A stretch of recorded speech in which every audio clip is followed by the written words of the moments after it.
Hey, what's good, people? This is the Option Podcast. This is episode 169. Wow. Maybe. Yeah. Wow, 169. That guy over there, that's Yogi Aaron. We're going to find out if that is, in fact, Yogi Aaron. It looks like him, smiles like him. The episode starts right now.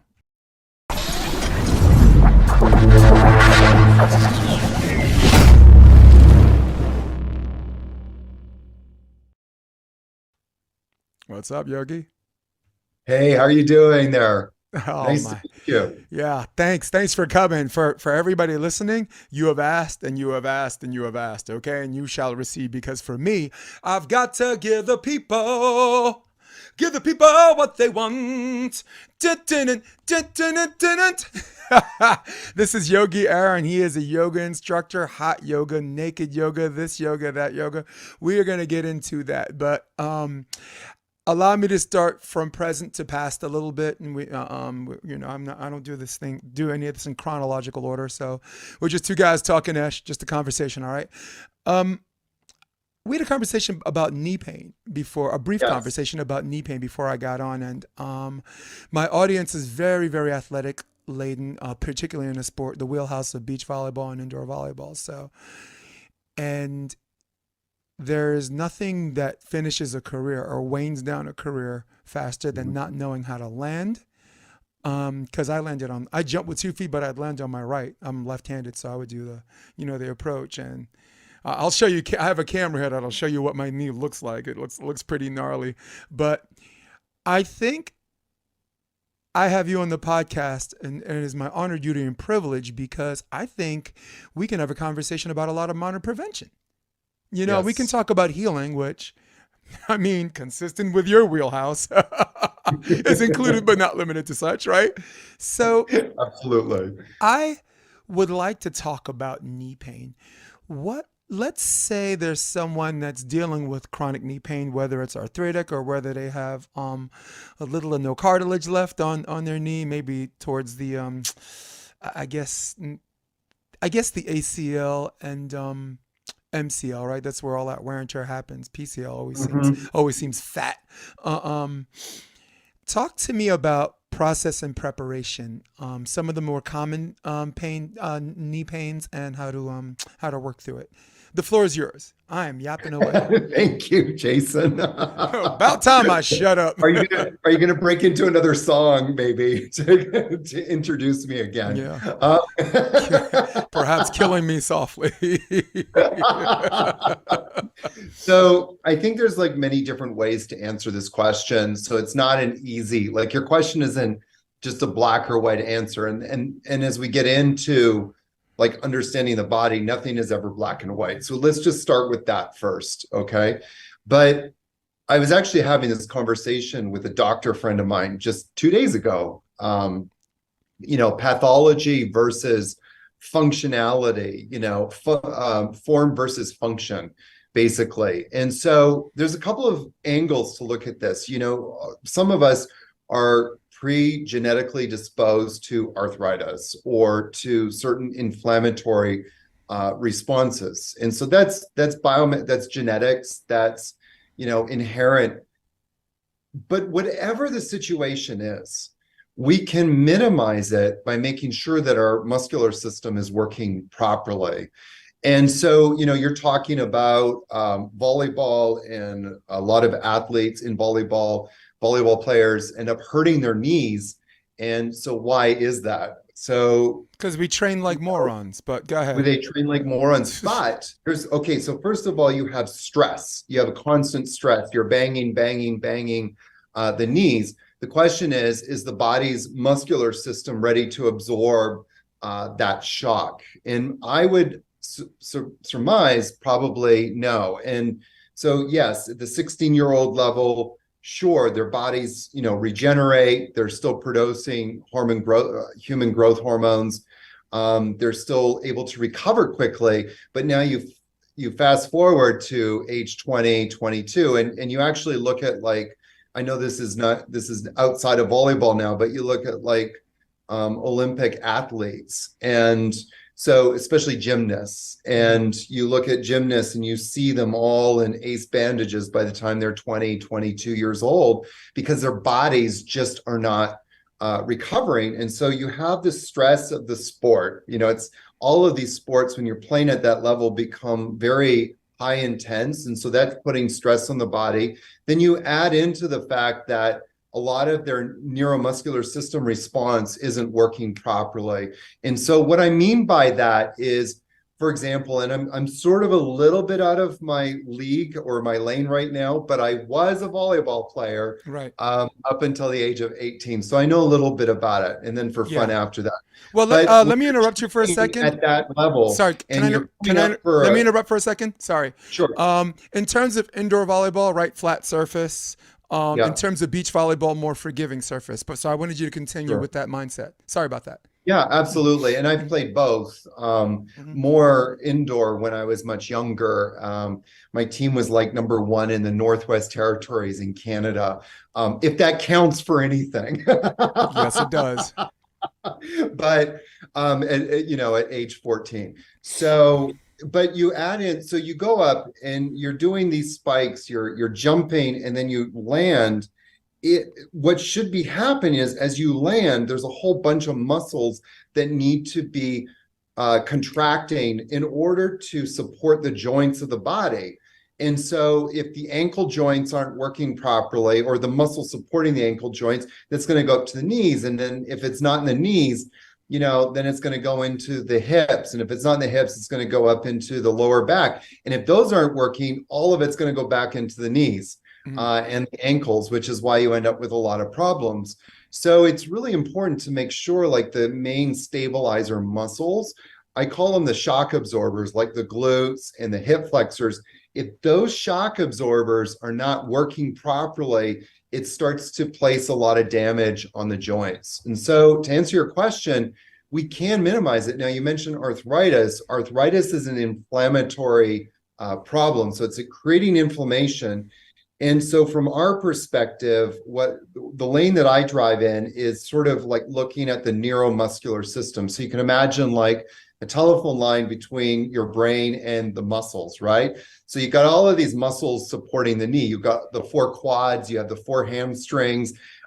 There's also muscles in the lower leg that are supporting the knees. And then you have the hip flexors and hip extensions. So all these muscles, if those muscles are not connected to the brain has no way to send a message, hey guys, we need to contract right now. Yep. And if it's not, then that force is going to go into, we're talking about some of the cartilage in the knees, and that's why it gets worn down. With arthritis being an inflammation, that even messes up the signaling between the brain and the muscles even more so. So inflammation really damages that neuro connection between the brain and the muscles. So you definitely, no matter what stage you are, you can always minimize it by making sure that your muscular system is working, but then also raising the threshold of it so that it doesn't break down.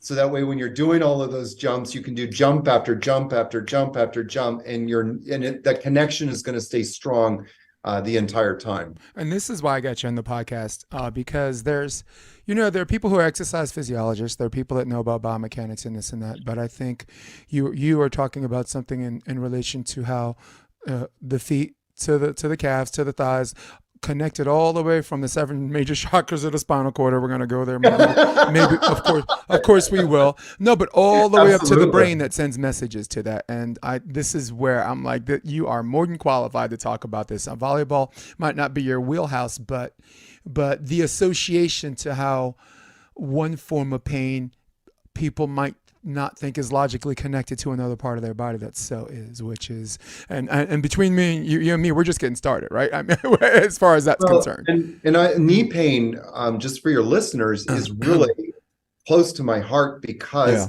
when I was like 31, I had to actually hang up my hiking shoes because I started going hiking, and I ended up, I remember the last time, that time period, I had to stop. I couldn't walk for 3 days. My knee was so inflamed. So then I would start to slowly like try my knee brace, but I always had like about a 5 kilometer threshold before my knee started becoming inflamed, even with the knee brace. Once I started doing muscle activations, and you were watching some of my videos when I jumped on, once I started doing those exercises, I actually not only was I able to start hiking again, I actually got rid of my knee brace. I don't need my knee brace anymore. And I'm 51. So in 30, not able to do anything, probably should have looked at getting surgery. And then now 51, don't have surgery, don't have a knee brace, able to use my body in a much stronger way now. So it's all about making sure that the brain is connecting to the muscles. Yeah, for people listening to the podcast, I was in the middle of watching one of his videos because I had a distinct interest in knee pains and like exercises to help relieve and actually help strengthen your knees. And my Zoom function like doesn't just allows people to drop in. So the whole time I'm watching this video, he's watching me watching this video, and I felt like I was doing something wrong. I felt like I got caught doing something wrong. I taught in relation to a lot of the exercises and some are considered stretches, some are considered dynamic tension or this or that, or maybe they're one and the same. I've also had some people on the podcast talk about steady diet as far as rheumatoid arthritis or that form of arthritis and this and that. There's a guy I'd love for you to meet. His name is Phil Escott, and he wrote a book called How Rheumatoid Arthritis Was the Best Thing That Happened to Me. Wow. Yeah, he was on a series of medications and this and that. His conditioning was worse. He walked with a cane, and then he made a few simple changes in his diet. He ran into one of these guys who's like the leader of the meat militia and talked about carnivorism and all that stuff. And the rheumatoid arthritis went away. And the doctor says, you shouldn't be doing this. You should go back on a medication. And he dumped his doctor, and he doesn't have the cane anymore. He's in his late 60s, and he looks like he can kick the crap out of both of us and 4 different sports. And he does seminars. He's from the UK, and he does seminars where like doctors are flying in and sitting in for him. He's actually not a doctor, but who needs MD when you've been studying something for 30 years? Who needs to be a chef? Absolutely. Who needs to be a chef when you know how to make steak? Well, Yeah. doctors are, we love our doctors. I would never get rid of, my doctors. No. But the things I've kind of learned is like doctors have a very specific lane that they drive in. And I always tell my yoga students, without any kind of ego or arrogancy, like when you do your training, you're going to understand more about muscle function than most physiotherapists and doctors, because they just don't understand like the biomechanics of how muscles work. They understand in their head where the muscles are, but a lot of them don't understand what those muscle functions are and how to improve the muscle function. So we have to kind of like, all drive in our own lane and share knowledge. I would also suggest that lately or the last few years, the doctors' lanes have narrowed because like you're practicing whatever internist or even your specialist, your cardiologist or whatever, and this and that has mandates handed down by people, from a lab, to unelected officials, to them that are telling their patients how to practice medicine absent of what they feel about it professionally based on their knowledge. So you actually have more freedom, but the drawback is for you is you have to have more trust in your patient than a doctor does. The reason why a doctor would choose Lipitor for their cholesterol level instead of a healthy diet, it's the patient either doesn't trust himself, right, to have that discipline, or the doctor's like, maybe he treats 2 different patients the same. He's like, no, you're on Lipitor. I know you're not going to do that. Let's do something else. So there is a little bit more independence, but at the same time, responsibility of mutual trust. That you have to, the patient has to trust you 10 times more than a doctor. A doctor's blind trust. They just do what they told. You provide them an understanding. It's important to also like work with doctors who are willing to experiment with you. You brought up Lipitor. This is going way off topic, but I think it's, and I did, Hold on. This I podcast is not brought going to you way by off topic. Pfizer. But go ahead. That's Lipitor, But right? Yeah, but go ahead. with Lipitor, well, I had a personal situation where I actually experimented with Lipitor on and off for 3 years. And then finally I was like, oh, I really do need it. This is genetic. But I had another friend who went like the whole vegan route and doesn't drink and stopped drinking sodas and just really, just ate vegetables for 3 months, and his HDL levels like dropped dramatically. So I think it just all depends. But what is important is to find doctors that you can experiment with and who are willing to kind of work with you. And that's like the whole point of having a doctor, is somebody who's a confidant and can help you and be there and be like a stabilizing force as you're trying to navigate your health and what you need to do. Yeah. Well, in my most recent episode, I told my guest Carl Beckstrom, he's definitely a health and wellness guy as far as like the mind, same-sex relationships, heterosexual relationships. Great episode. But I worked in a cardiology practice for a guy named Dr. Isidore Rosenfeld for 17 years in New York. Kind of a father figure to me. But he wrote a book called Doctor, What Should I Eat? And this is a book that prescribes foods for ailments instead of medications. And at the time, I weighed 265 pounds. Yeah. So I took a year, kind of took my time with it. I was also ex-military, so I knew healthy exercises I can do and, to contribute to that. And net weight, I ended up losing 65 pounds. Like I got as low as 186, kind of squared off around 205 right now. I put on the quarantine 15, but so now I'm around 207. I'm 207, but I ain't 265. The quarantine 215. I love that. The quarantine 15. Yeah. We call it the quarantine 15. But net weight right now, about 60 pounds. Never look back. And the reason why I'm even doing this is because it shapes my next question, that me losing the weight wasn't a diet. It wasn't a goal. It turned into a lifestyle. It turned into a way of life. It's not like I do this, and when I do this and I reach this weight, I just go back to doing to normal or doing what I'm doing. And how much do people who come to you appreciate the change? Not just in their body, not just in healing, because we're done with volleyball. They don't deserve me. That's as much as we're gonna give volleyball. So we're moving on. So because we're gonna move on to regular human beings. How much do they appreciate? It's a weird question, so I'm gonna take my time. How much do they appreciate that when they coming into it, they're just trying to get rid of the pain, but somewhere in the middle of it or getting out of it, they have a lifestyle? Most people, when they come to me, have been dealing with some sort of chronic pain for a long time. Mm-hmm. So, there's difference between like, oh, I've got a backache or I've got like hip aches or something like that.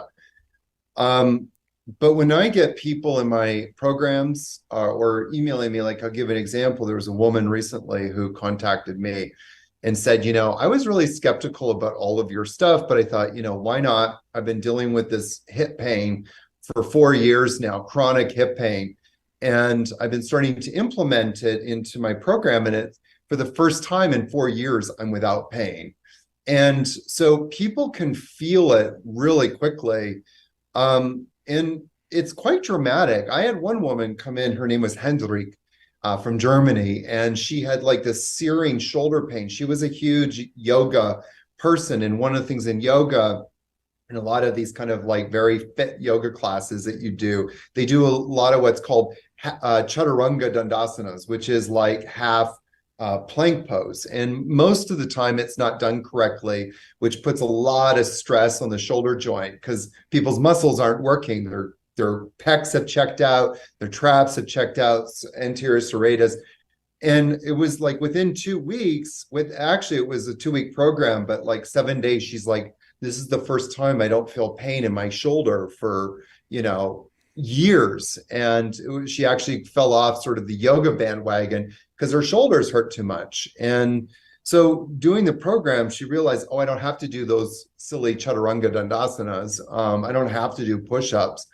and I don't have to be in pain anymore. So it's like a new lease on life. I remember, as I was telling you about my knee issues, like when my knees, once I started to realize my knees were doing better and I didn't have to be in pain, it's like a new lease on life. I can't describe it any other way. I mean, I think that a big problem with people as they get older, and this is probably one of like the most debilitating problems, is they just expect, oh, I'm older, I can't do that anymore. And that's like not a good attitude, because that's going to lead to more sedentary. It's going to lead to more problems, and then those weaknesses are just going to keep exacerbating until you end up having to be in a wheelchair all the time. It is.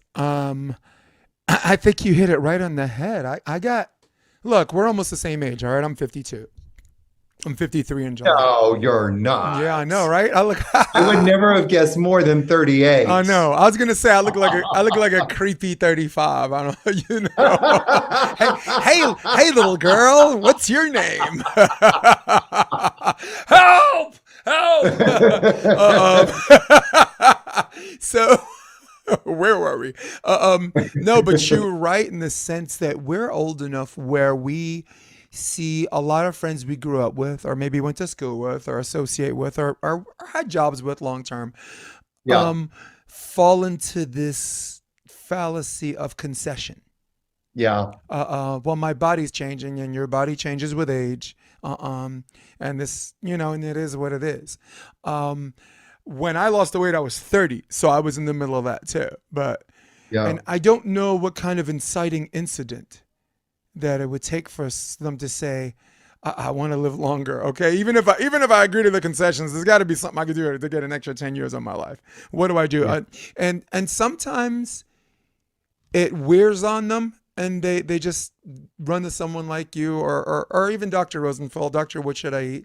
Or my guy, Dr. Bart K., the leader of the Meat Militia. Because I'd love to have a freaking vegans versus meat eaters debate with anybody after that guy. And I'll tell you a story about him later, or about what I did from him later. So some people, it wears on them, right? Yeah. And they eventually like give in. And there's some people, there's just one incident where they just run to someone like you. For example, me. It's 2001. I'm 265, right? Mhm. It's New York City, right? My wife just left me. I just got divorced. She's gone, right? I got to pay double rent, so you know how that is now. We're not splitting the rent for no more, so you're just trying to figure out your living situation. And I'm on a train, and you know how like the New York subway trains have like these little two-seaters on the end?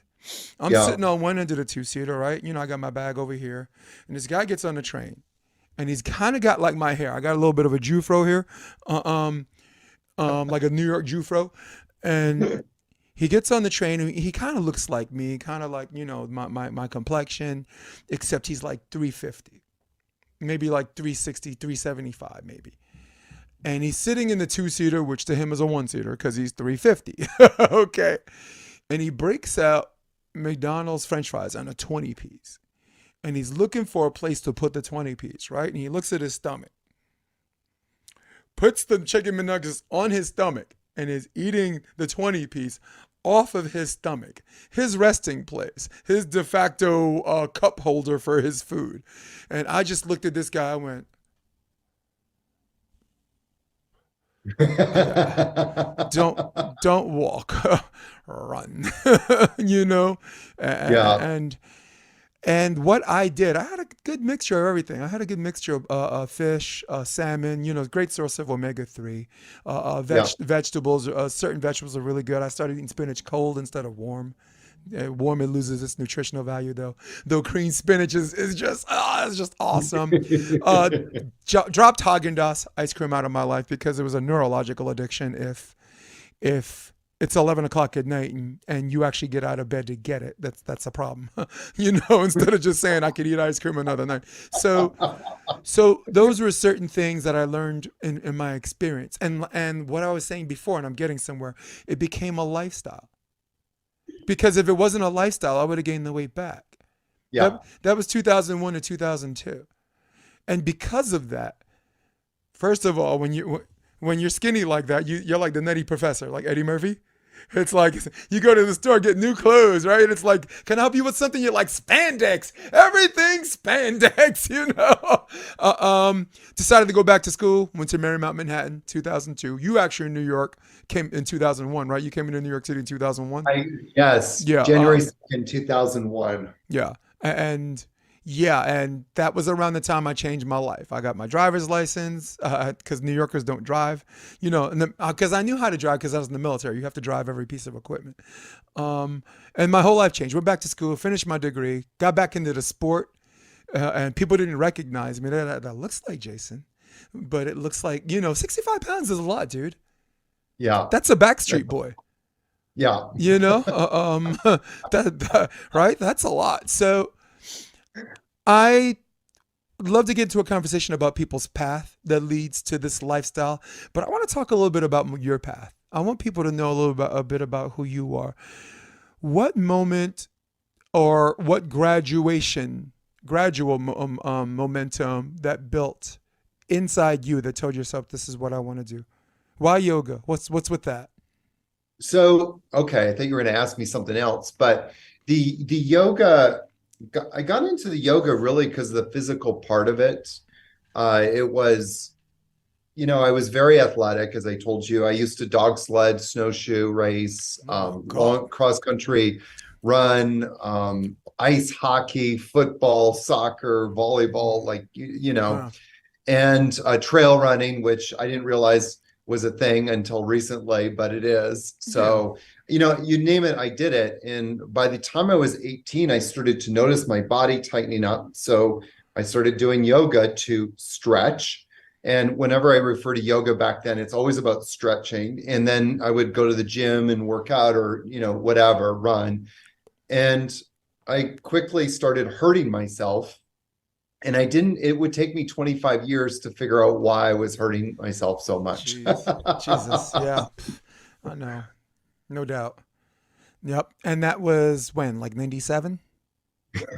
When I started yoga, yeah, it was when I started yoga, it was around 1990, 91. But it really, for me, was a very physical practice. But, you know, I suffered a lot when I was, you know, in my younger years, even up until my 20s with ADD. And my parents actually had me tested because they thought I was going to be, you know, challenged, mentally challenged a little bit. So they were very concerned about my learning progress. And it's kind of ironic now because of who I am and what I do. So my biggest advice to parents is just chill the F out with your kids and let Thank them be you. kids. Because my parents, you know, kind of, I think they walked a very fine line on both issues. Like, you know, they were concerned about me, but they also let me be me. And even when I graduated, I didn't go to school. I just kind of like hit the ground running, and my parents just always supported that. And then I just kind of found my own path. You know, they always, of course, wanted me to keep going, but I found my own path. And now I live in Costa Rica and I own a yoga retreat center. So, bam. Um, but it would take me 25 years to figure out, like, it was the stretching. When I say, again, I mean, you're kind of using yoga and stretching interchangeably right now, because that was what I thought for many years, is that yoga for me was about stretching. Then it slowly became more of a spiritual practice. I had certain teachers come into my life that kind of blew the lid on the possibilities of what yoga could become. And I really attribute a lot of my success to that as well. But in the meantime, I was starting to become more and more disabled, if you want to use that word, in my body. And there was like one time I developed this searing neck pain, and that persisted for years and years and years. And it would Oh start right in man, my neck, that shoot sucks. down into my shoulder blades, and then down my arm. And I would wake up at night feeling like, you know, a knife was digging into my scapula, into my shoulder blade. So yeah, I mean, I've dealt with all kinds of issues. The biggest issue I think is in my lower back. And it was, like I said, 25 years. And I ended up in a surgeon's office, an orthopedic surgeon's office, who wanted to do a spinal fusion in my lower back. And so that was like the biggest light bulb moment on so many levels, because part of it was ego related, like, oh my God, I'm this great yoga teacher. I've been teaching people to do this stuff. And now I'm here. Someone's telling me I'm going to need a spinal fusion. So who am I? That was part of my learning process. And I kind of had to go back, and it took me a little while. It didn't happen overnight, obviously, but I had to sort of start to unravel everything. And I think that for me as a yoga teacher, and I have a lot of yoga people that are not like happy with me right now, and compare me to an offspring of Satan, but I have a lot of compassion for them, because I can understand like so many yoga teachers being threatened by, what am I teaching if I'm not teaching stretching?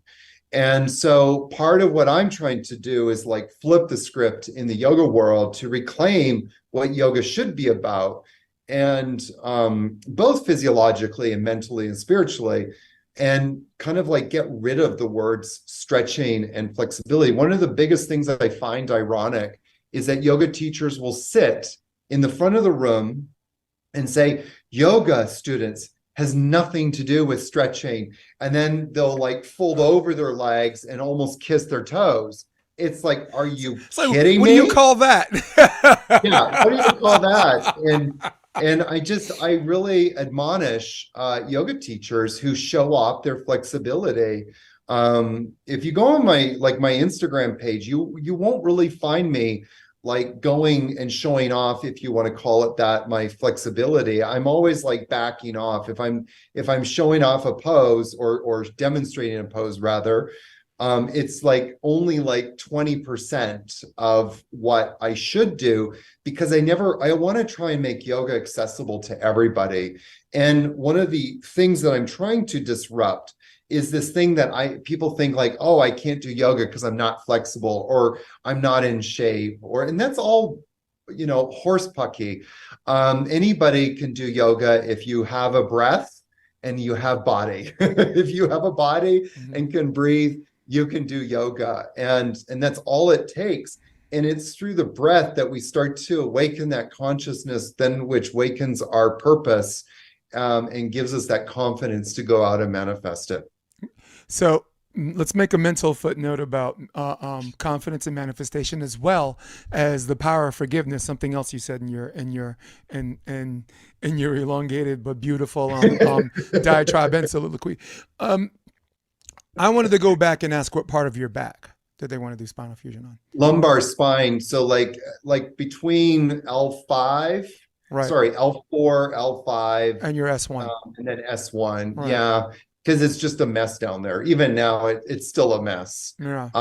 But it's not as bad as what it was. And I've been doing a lot of rehab between the muscle activations and other things, really kind of working to bring a sense of stability Right. To that area. And it's kind of interesting because I'm so in tune now with when I don't have stability, and I'm like, okay, need to go, do some muscle activation, start turning those muscles back on. No doubt. Yeah. Yeah.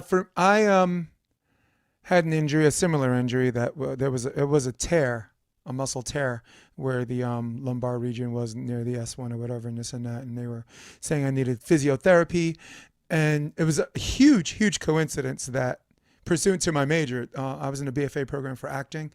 You have to take movement for a whole year, right? Yeah. Everybody's trying to sign up. I mean, no one wants to get stuck with the adjunct. They want to they want the faculty member, someone who has a reputation. And I got stuck with the adjunct, but the adjunct happened to be this woman named Faye Simpson, who was learned and a master in lucid body movement.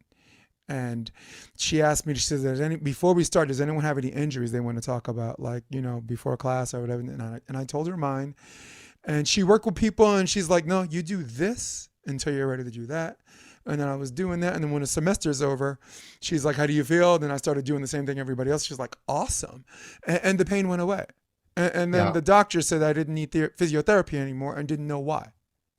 So I'm indebted to this woman. You know what I'm saying? She gave me her number. I actually called her, and her boyfriend got like mad jealous. Like, I don't know if there's something going on out there, but I'm like, she gave me her number to call her if I have any questions. And I mean, what kind of who does that after this woman saved my athletic life? You know what I Yes. mean? Of course, I'm gonna call and ask stupid questions. You know. I mean, it was weird because I was a returning adult student. It wasn't like a 20-year-old calling her. I was 33 years old when I went back to school. So there was everybody was intimidated. My own professors were intimidated. It's like, this dude was drinking at the bar last night next to me. You know, in fact, we're the same age. You know, so I mean, you know, there are a lot of people who felt awkward about that process, but it paled in comparison to how I felt. But I Yeah. think the point I was trying to make was, if you know about lucid body movement and you're a hot person yoga and a naked yoga person, you definitely know the association of the 7 major chakras of the spinal cord, right? So Yes. that's always, everybody who has like like kind of exploded second, educating the people at home, second chakra is where your sacrum is, your Yes. and that's like your fluids, that's your sex, that's your ability to feel, right? And the Yeah. opposite of that is guilt, maybe, right? Yeah. And then Second above that, chakra is more like about desires yeah, and, carnal desires. And I mean, yeah, it's just sitting above first. So, but it's also creativity as well. That's the home of like the well of creativity, inspiration. right, Not so much aspiration, but just kind of like inspiration right. and And just kind of like feeling like, oh, I really want to go do this, at the same time, it's this razor close to your ego identity, which Yeah. is where your lumbar spine is, right? That's the third chakra. Third Eh, chakra, yeah, It's just ego sort of, identity, yeah. I right? mean, third chakra, navel center corresponds with L3. So Yeah. yeah, Yeah, lumbar your spine. right to produce power. Like all right, let's just go through the whole list because we know what we're talking about here, and I'm learning a little bit more from you because this is more your wheelhouse, and I've only done it for a year, a school year, which is a big sample size because a school year that's all you did. Uh, um, Yes, so the audience, first chakra, stop me at any point, um, is your groundedness, your security. It's your ability, your right to be here, right? Your yes. second chakra, you were talking about fluids, sex, creativity, that kind of energy, right? Yeah. All I right, want to go back though. First chakra, go the ahead. key word for first chakra is survive. Like I Right. am surviving. Yes. So, we want to, from a yogic perspective, we want to get in and get out. Right. And so part of first chakra is like, let's just make sure like I've got everything I need to thrive or to survive so I can spiritually thrive. But And at what the same time, is it not associated with your right to be here? happened? Or I is would that more say right ego? Or to is that more fear. ego? I would place that more in third chakra. You're not even aware of yourself in first chakra. In first chakra, you're not really Survival, awareness yeah. of self. Agreed. There's not that cognitive, and you can see people like that are stuck in first chakra. It's like, when am I going to eat? Where am I going to sleep? They're just totally consumed Yes.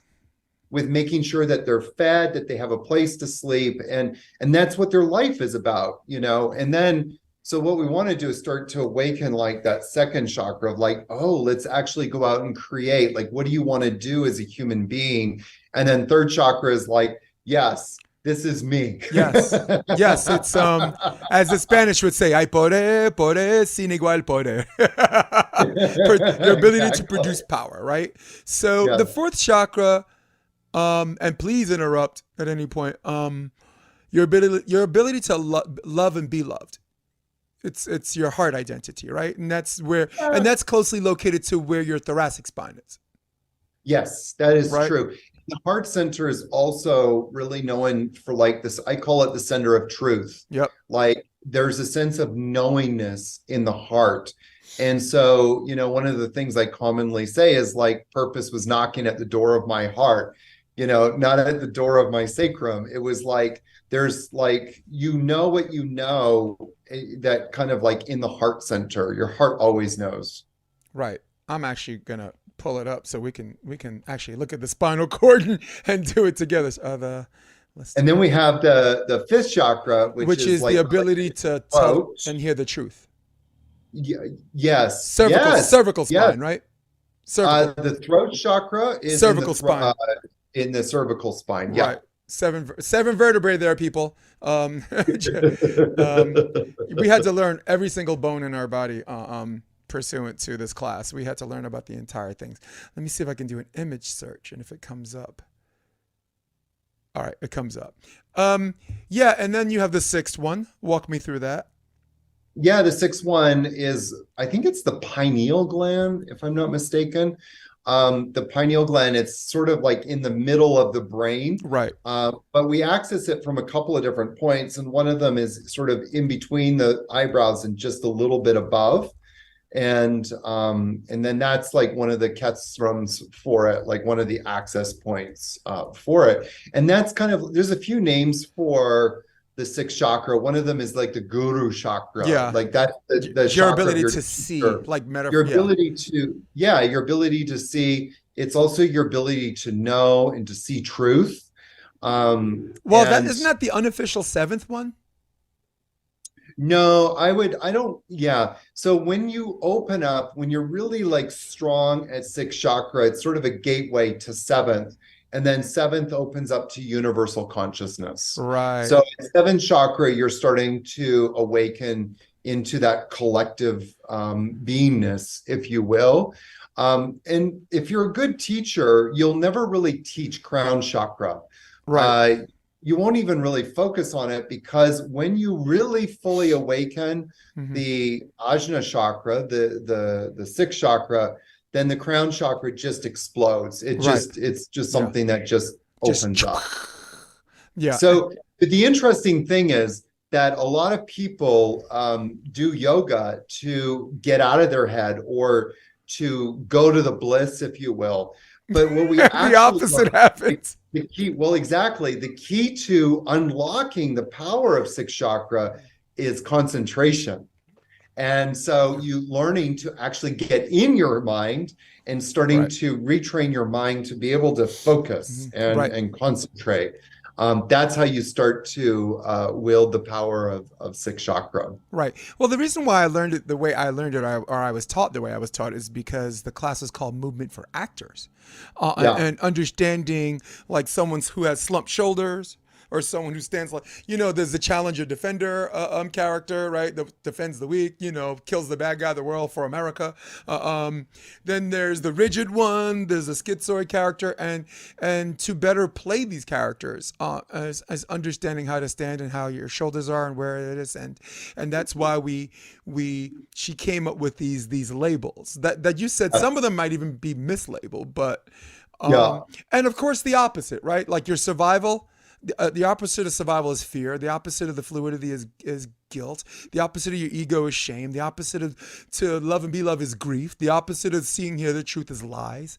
The opposite of seeing is blindness. And the opposite of the seventh one is detachment, right? Yes. So understanding those allows you to implode or explode and become a better actor. So this is so guys, don't listen to me. I'm just a moron from Brooklyn. Listen to him when it comes to the chakras.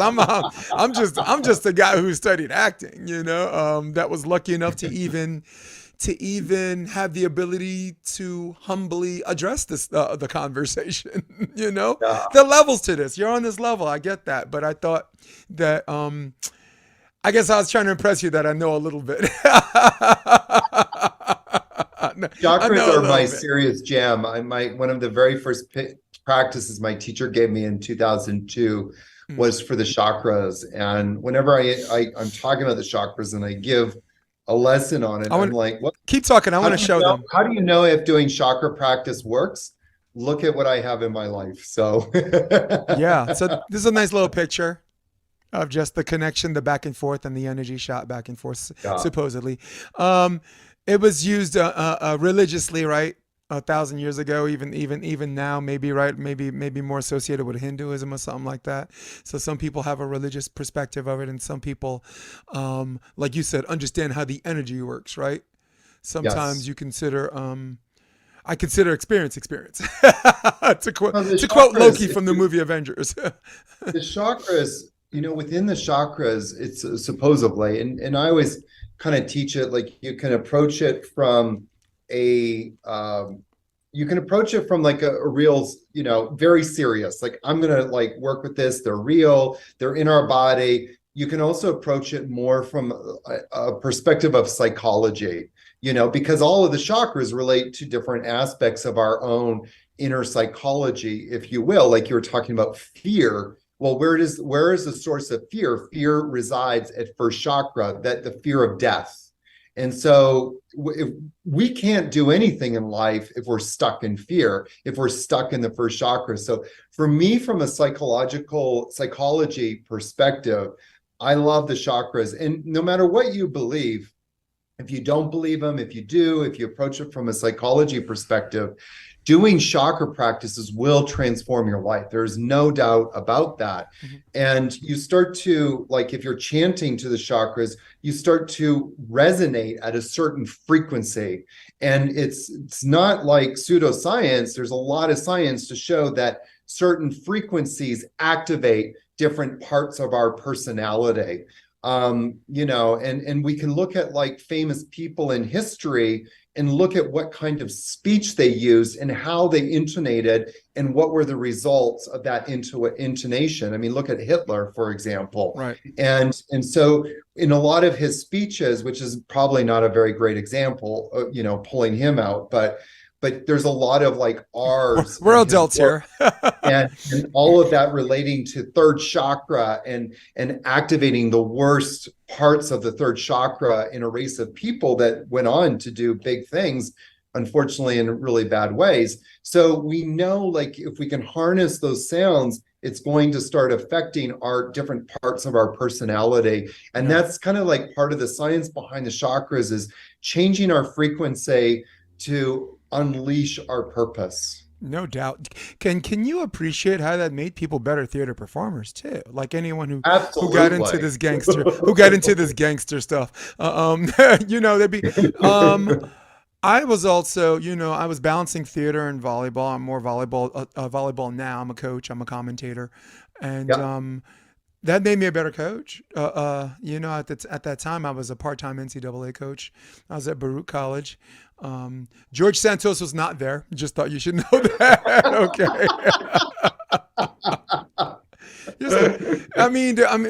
Man, we can talk about a whole bunch of things on this podcast. Can you appreciate like the humor, like all of the coaches? When this guy hit the news, it's just like, who? Who's that? What? Yeah. So, man, yeah. Listen, we could forgive. You've been in New York, right? So there's absolutely 10 years. So the guy committed two big sins. Yeah. One, and this is bigger than volleyball to some people. He said he was Jewish. You can't do that in New York City. He was Jewish-ish. Yes. No. Listen, I told my friends I wasn't Jewish, and they told me nobody's perfect. All right, so you can't be out there lying about being Jewish. All right, so and volleyball, like New York is a more tight community, unlike California, because there's less of us out there. There's less players. So the talent pool is consolidated. So we all know each other, from the coaches, and from players who become coaches all the way down. And I didn't, I just didn't. I mean, he said he played in 2010, but the guy that I played club with ended up being the coach there in 2010. So it was an easy phone call for me to just ask, And the guy that told me, his name is Justin Stack, he's like, Jason, you should know better. He said he beat up on Yale, and Yale doesn't have a men's volleyball team. So that should have told you that, right? He also said he got an athletic scholarship, a volleyball scholarship, and Baruch is Division III, and they don't give athletic scholarships to Division III schools. It's a rule. You can only do it for D1. And even for D1, you're only allowed 4.5 on an 18-person roster. You're only allowed 4.5 scholarships. So I mean, there's a sniff test that I didn't even have to call. If you know the sport, you didn't even have to call and ask. So let's talk about New York. Let's talk about you had a nice little joint on Chelsea, doing a little hot yoga, a little naked yoga. Of course, Chelsea, for the people that have never been there, one of the most lively neighborhoods you will ever be in your life. It's just alive. The piano bars are awesome. You know, I sang karaoke nearby, Fat Black Pussycat and on 6th Street below Chelsea. But, you know, I actually played Rocky in the Rocky Horror Show in the 8th Street Playhouse before they moved it to the West Side. Wow. Yeah, I just got out Wow. of the military. I was cut. You know, this Jew flow was bleached. You know, so I got to play Rocky. So You talk. must have been a real looker back then. Yeah, I think, yeah, modesty won't prevent me from saying that I was a looker.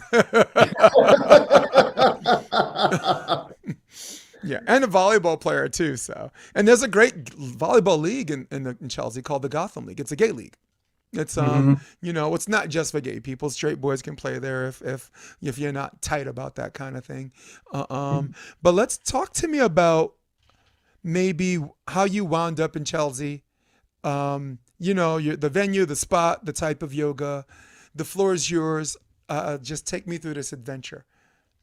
So when I made the decision to move to New York, I already was kind of having my dream job. I was a scuba diving instructor with Royal Caribbean Cruise Lines, and I kind of bounced between the Bahamas and Haiti in their private resorts. But I was also really into my yoga practice at that moment, and I just kind of felt like I needed to do something else. So I kind of like sat with it, and I felt like I need to be a yoga teacher, and kind of spun the globe. And that's New York is where I kind of landed. So I ended up there 2001, January 2nd, and I had $3,000 in my pocket. That was all the money I had. So I had to hustle. And you know what it's like to hustle in New York. But one of the questions I asked myself was like, who do I really want to teach yoga to? And I felt like one of the most underserved populations at that moment, and still to some degree, was men. And remember, this is 2001. This is not 2022, 23, sorry. No, no, you're right. This was a very different time. I mean, for a lot of people, their association with yoga at that moment was Madonna. Madonna really kind of blew up the yoga scene at that moment. So I decided to start working with gay men. So I kind of placed some advertisements here and there.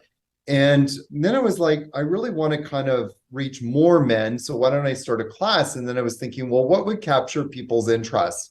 And so there was kind of like two things going on at the same time. Like one, I was like, what are going to capture people's interest? But then I was remembering that about 7 years before that, more or less, I was kind of contemplating on starting a naked yoga class in Vancouver for gay men. And I never did it because then I ended up leaving. But I just thought, why don't I just do that? And one day I was walking across the street, literally at 6th Avenue across 23rd Street. And the sun happened to be shining on me at that moment. And I like, whoa, hot nude yoga just kind of popped. Literally, it's just like, I stopped and I was like, hot nude yoga. It's the band. Blues Brothers reference.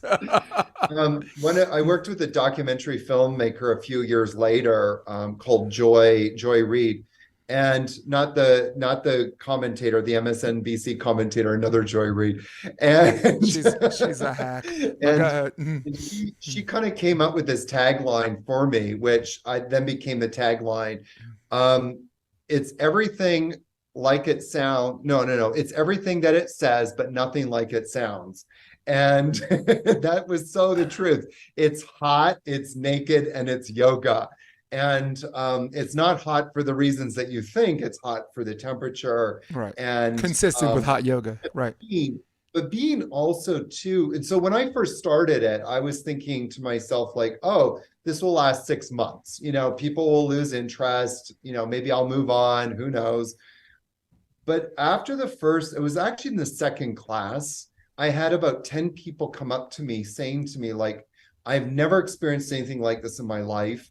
I've never felt more in a part of a group of people. I've never felt more like a part of a community. And that was kind of like when I started to go, oh, there's something here. that's really special. And that specialness, kind of blew up.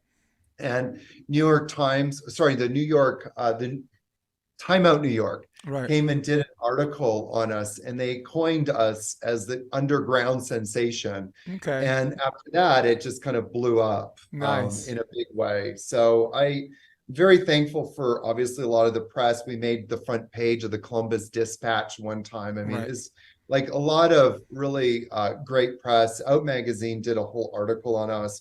But what really started to happen for me was this beautiful sense of community. So we became kind of this traveling hot nude yoga show, if you will, because we kept renting different spaces all over sort of Chelsea area, between 27th Street and 14th Street.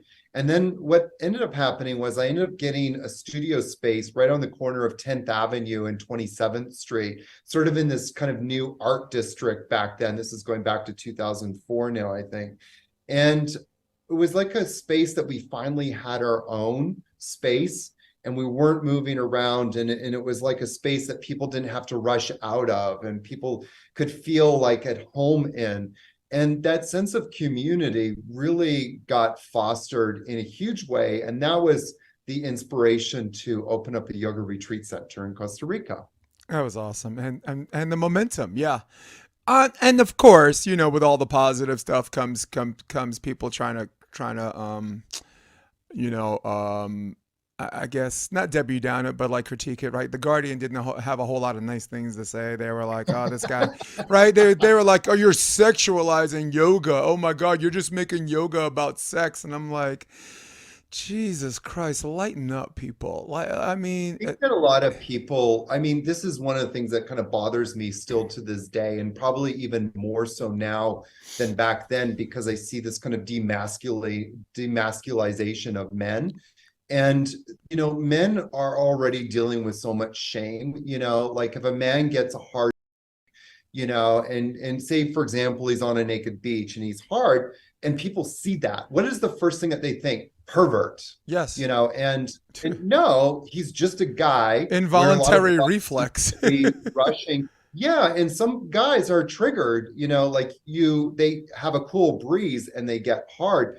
And so, in my class, some guys did, some guys didn't, but it was never noticed. It was never like, it's just like made to be natural. Right. And my hope back then, and still is to a large degree, is we as men need to celebrate our masculinity in all forms.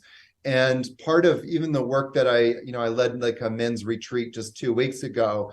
And I'm all about like let's celebrate the masculine and raise it, and all the great qualities that come with being masculine, our ability to be strong, courageous, to be protective, to hold safe space for people so that they can thrive. And when I was doing my classes, it was like such an opportunity for people. Yeah, I'm a guy, I'm around other men. And even, we even had a lot of straight guys come to the class and just love it, because it was just a safe space for them to be who they were without any kind of judgments or, external pressure being put on them.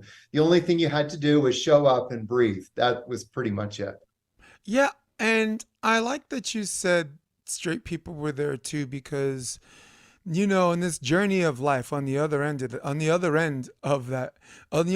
the fence we're climbing over is this heightened level of social maturity, right? Yeah. You know what I mean? My previous podcast, I had a conversation about, who looks good, and acknowledging someone looks good versus, saying it is what it is, right? Like, I have my friends are like, why are you checking out that girl when you're married? I'm like, because I'm not blind, right? Yeah, right. Social maturity dictates you can acknowledge someone's good looking, but at the same time, I'm saying that's, it's I don't know. And our society has this thing, and this is why it's such a big challenge in the United States of America, because you're already up against it with America and sex. All right, you're already up against it because of the mistrust. To America, if you think about it, you're gonna do it, right? If you like that guy, oh, you're automatically gonna have sex with that guy. I'm just like, first of all, it's a mutual thing. That has to be, you know, it takes two hands to clap on this, right? Too, I mean, they don't think about all of the other colors that come into play, right? I grew up very homophobic, but that was generated from my ego identity. I thought that just because someone was gay that they wanted me, and I'm like, when you finally grow up and look back retrospectively, you're like, man, I should be ashamed of myself. The ego, the balls on me to think that it was all about me, which is Yeah. where the fear comes from. It's American driven. It's American inherited, and it continues to be a problem where guys like you are up against it, where it wasn't just about that. Like I was Yeah. reading some of the controversies. Sorry, my earpiece is one ear, or I'm getting old. The controversies, they took the word sexuality or sexualizing yoga and use it as this unfounded straw man fallacy, and it wasn't fair. It wasn't fair. It wasn't me just reading about it, just reading on paper, not going back in time and appreciating what you had to go through. That was nonsense. That was some bull job right there. So I guess what I'm trying to say, and there's no question here. I'm glad that you took the positive and rode with it, right? Because something else in America is we really tend to infer to the negative. You can get Yeah. 19 compliments on YouTube, and one guy be like, "Oh, this this guy sucks," and we can't help it but to pay attention to that one guy and Yeah. cater to the why. Maybe because in our pursuit of perfection, or which might just result in greatness, which is okay too, right? We think that that's part of our it's prerequisite to our pursuit of Yes. being better human beings. That's not a question, but is there anything you'd like to add to that? Now's the time. I mean, one of the things I've kind of realized about myself, literally, this is just within the last couple of months, is that I live in that sweet spot of challenging mores and challenging ideals and challenging, sort of the status quo. And I think when I was much younger, I did it more from a rebellious place. I was like, just fuck you to everybody and everything. Now I'm a lot more thoughtful about it. Like after leaving Hot Nude Yoga and starting Blue Osa, I've been kind of like searching for something to talk about and to be alive about. And it, and then this whole kind of stop stretching thing came about. And I was like, yes, this is something that is constructive. It's something that has merit. It's not something that I need to really push in people's faces. They're either going to get it or they're not. And I, there's people out there that are so like comparing me to the Antichrist in yoga. And so I don't really focus on that so much, but I thrive in that space. It's like, yes. And what I am also finding too is, and I think it's part of like this sort of new awareness people are having to seek first to understand. I had a podcaster contact me and say, I disagree with everything you're saying. When can we book the show? That's awesome. And That's I was so awesome. elated that, and because she was polite, she was truthful, she was she was being authentic, and but she was also like interested in learning more. She's like, this is not part of my reality and I need to know more about this. Right. Can I get you on the show? And so that's what I live for. You And so when I see like these negative comments, like I have this Facebook ad running, and this woman put on this comment like, you deserve to be sued. okay? What? Yeah. like so I was like, yes, somebody is commenting, somebody has a thought, okay, just, get it out there, and let's talk about it more. So, Who's gonna um, what jury's actually put any price tag on what you have to offer against somebody else? Nobody. It won't even when survive people have summary like judgment. Huh? when people have their sense of self like threatened, Right. and if you're a yoga teacher and your sense of self is wrapped up in how flexible you are, Mhm. to hear somebody say that's actually going to lead to more injuries and it's not helpful and you're hurting people by teaching like that, then it's just like, there's a brain explosion Right. of like, who am I? If I'm not teaching this, who am I? So But who it's are they really, if they don't listen? Who are they if they don't listen? If they don't listen. I came into this podcast with my reservations. I spent I circled my whole volleyball career around stretching, cool down stretching after and this and that. And I'm listening to someone like you, like, oh, the last thing you should do is stretching. And then I'm watching a video and I'm like, what the hell do you call that? That's called stretching, isn't it? So I came in with a bunch of questions.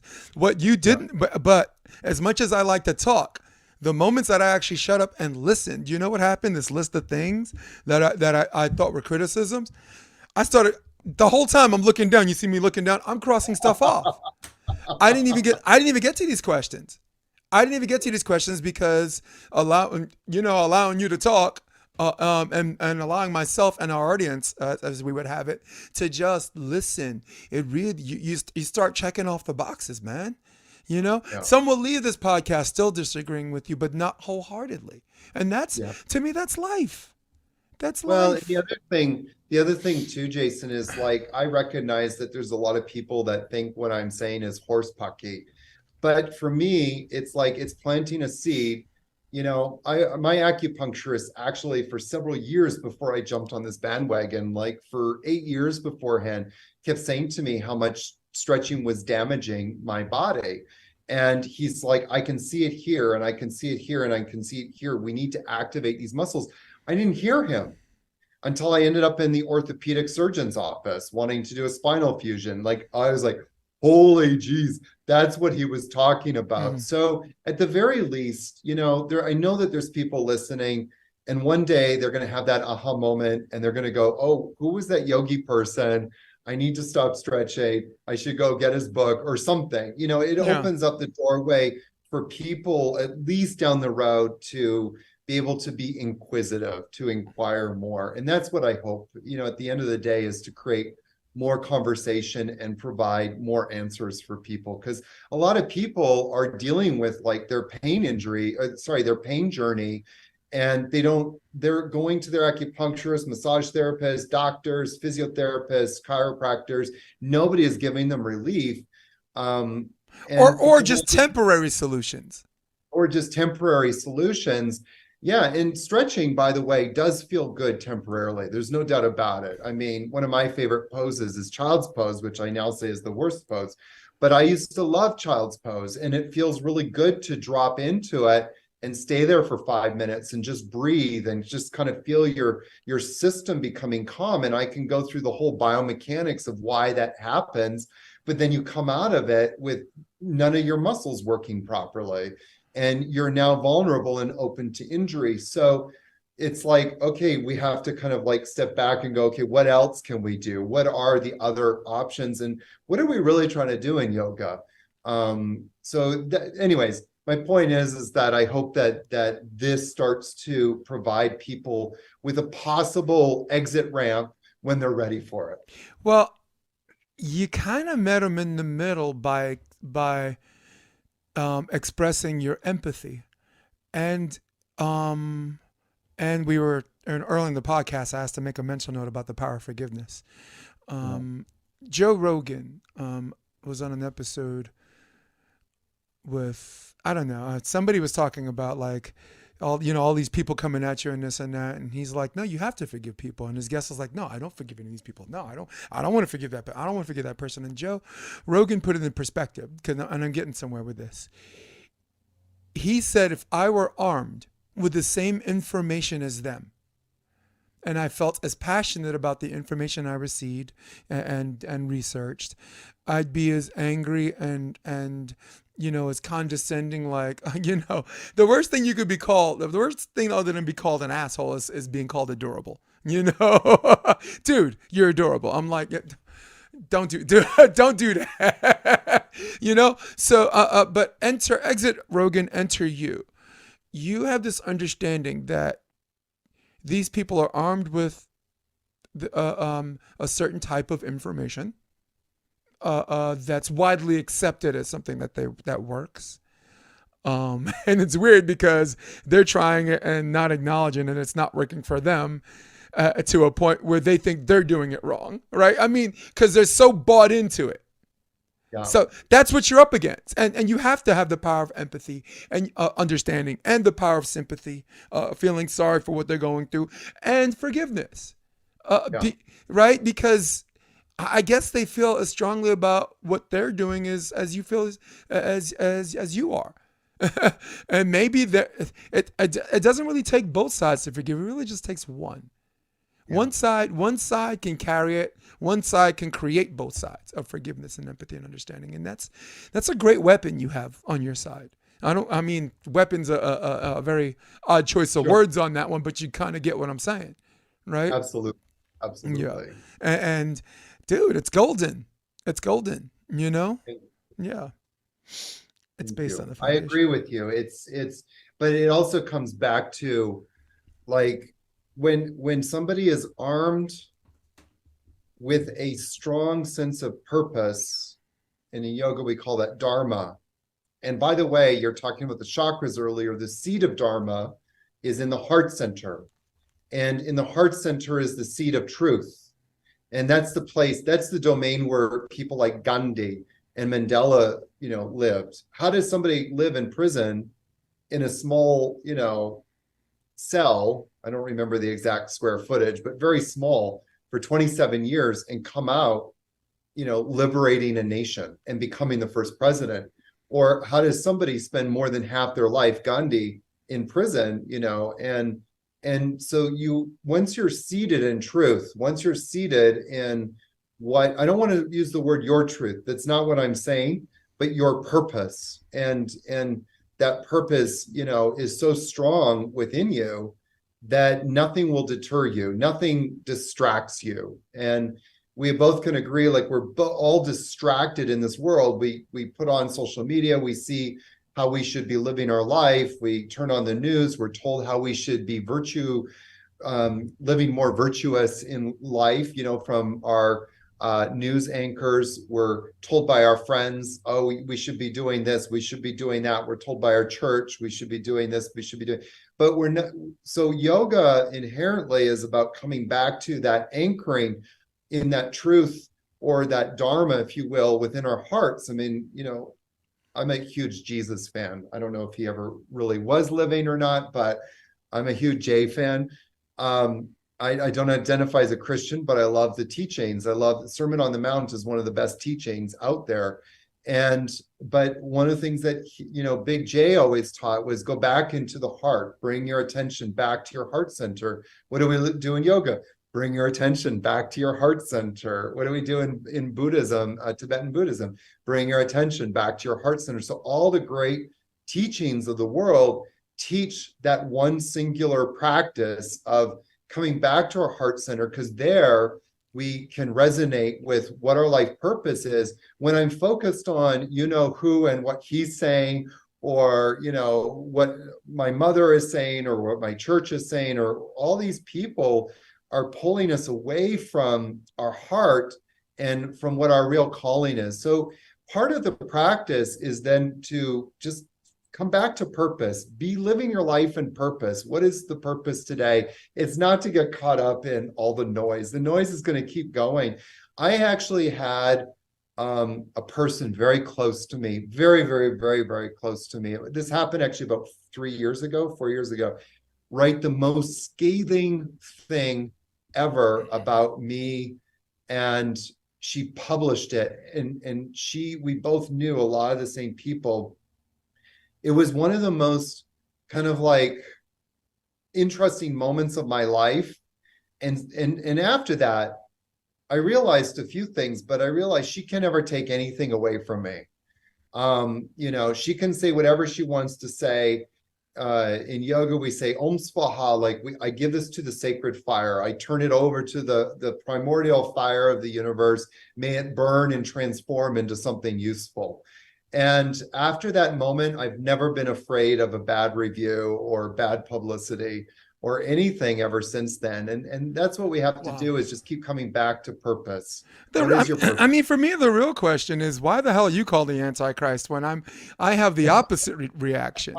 You know, look, in the volleyball world, I'm not the most loved person. No, I mean, Sure. this is a California sport. Who the hell wants to see the guy with the Yankee hat be the voice of volleyball? No one out here. But you know what? They walk, when they see me, they walk with their head down because they don't want this fire. You're gonna live longer than me because it's just, you realize that they're the ones, you're the one living in their head rent free. Where me, it's the kind of the other way around. I'm like, geez, they got me again, and now I'm liking it. But wanted to finish about Jesus, wanted to finish about our big J, right? You don't have to be a Christian to appreciate that this man identifies with being everybody, right? Look, you could say Jesus is Californian, right? Let his hair grow long, right? Let his hair grow long. Sure, Always wore absolutely. sandals. Started his own religion. Okay, so you could say Jesus is Jewish, right? Lived with his mom till he was 33 years old. He's pretty sure his mother was a virgin, right? And his mother was pretty sure he was God. That's Jewish. So, right? He could identify with being black. He called everybody brother. you know, got roughed up by the cops. You know what I mean? So he could identify with being Puerto Rican. His name was Jesus. Okay, so. So now he is truly a man of the people, and this iconic thing that supersedes religious belief, but at the same time meets the spiritual eye to eye, man. So Big J is what we call him. I like that. Yeah, I'm not a Jesus super freak, but I'm a Jesus freak. I'm kind of a Jesus freak. I'm cool with that. I'm cool. Jesus I is grew up very Christian. I grew up in a very Christian household. Me too. So I grew up learning scripture, and I You never carried a thought, Bible everywhere you went, right? oh yeah. Yep. And then when I was around 11, 12, my mother went completely the opposite direction to New Age. Mm-hmm. And so I feel like, but it wasn't until I really started teaching yoga, in only the last few years, I really try to be inclusive in my yoga classes. And so if I know there's people that are more quote unquote religious, I will always throw in more quotes, and it always makes them feel more included. And I never thought in my life that I would be quoting scripture as much as I do, but I pull it out when I need to. And it does create this inclusivity, because I always try and demonstrate that it doesn't matter what faith you are, trying to be the best version of yourself transcends all religions. Right. And we need to pull from all of them to become our best versions. So that's what I try and do. Yeah, I mean, look, in America, we have more issues with a socialist Jew than they did 2,000 years ago. But on Sunday and every December 25th, we're gonna celebrate that guy, right? So Absolutely. so we got to go in a little bit, but I have something I call the 60-second lightning rounds, and I did that for my last 10 guests. So it would be podcast malpractice, not to include you in that. So here In the conversation of inclusivity. Thank you. We've come full circle, my man. All right. There's our 1 minute. There's our clock. All right. And go. Ready to sweat a little bit. Last year, who's your favorite comedian? Oh my God. Until recently, it was Jon Stewart. Nice. Last good book you read? It's a Roman book. It's this whole Roman series, and I can't pull the name out of my head right now. We'll do it after the minute's over. Marvel or DC? Marvel. Nice. Pool or the beach? Beach. Lord of the Rings or Harry Potter? Lord of the Rings. Favorite spectator sport? I would go for soccer. Nothing's more fun than watching those boys play. It's electric, isn't it? Favorite action film star growing up? Spider-Man. Nice. Yeah, I dreamed of being Spider-Man. I was more of a Schwarzenegger guy. Will Joe Biden make it to 2024? Oh, Jesus. If he lives long enough. And that's the end. It's weird. I had a guest, a political analyst, a human rights attorney named Irina Zuckerman. She's an absolute savage, Ukraine born, and she's really into like foreign affairs, the labor conditions in Qatar during the World Cup, just this big truth teller. And when I asked her that question, she said in her accent, if you mean if he is going to live, yes, I think so. But to run for office, maybe not so much. I was just like, it was the cutest thing. Because she took a moment to say it and think about it, and I thought, and she said it in the cutest way possible. If you mean is he going to live? Yes, I think so. She almost sounded Albanian, like Mother Teresa. One must participate in one's own salvation. All right, so we're out of here. But before we go, is there any website, Insta handle, some people who want to get to know a little bit more about you? I mean, your first and last name is usually enough. These fantastic yoga videos show up for Yogi Aaron, man. Did I answer that for you? You kind of answered it. Just go to yogiaaron.com. I would encourage your guests, if they want to, especially for those volleyball players, like, if you want to prevent things, or if you're dealing with things, get the book, because you're going to start to understand your body in a way that you've never understood your body before. There is nothing else on the market that's anything like this, that breaks it down, but also gives you tools to be able to start applying right away. Tell us the name of the book, because that's something I was derelict in not talking about in this podcast. Did I drop the ball on that, or what? No. But it's called Stop Stretching. Where am I going? Is that a volleyball net? Hold on, I'll give you the whole screen. Sorry, I'll give you the whole screen. Go ahead. There. Nice. There you go. Perfect. And but just go to Amazon. Just type in Stop Stretching, and just go to town on it, because it will change your life. I promise you. Nice. All right. So, hey, people, Yogi Aaron might love you guys, but me, I don't love any of you guys. In fact, I can't stand you. In fact, I am out of here. So for all of you at home, for all of you on your iPad or iPhone, for all of you on your desktop, who runs the world? Old school, baby. Old school. That is Yogi Aaron, my guest. I'm Jason DeBiz. This is episode 169 of the Option Podcast. I'm going to hit my music. Stay with me, okay?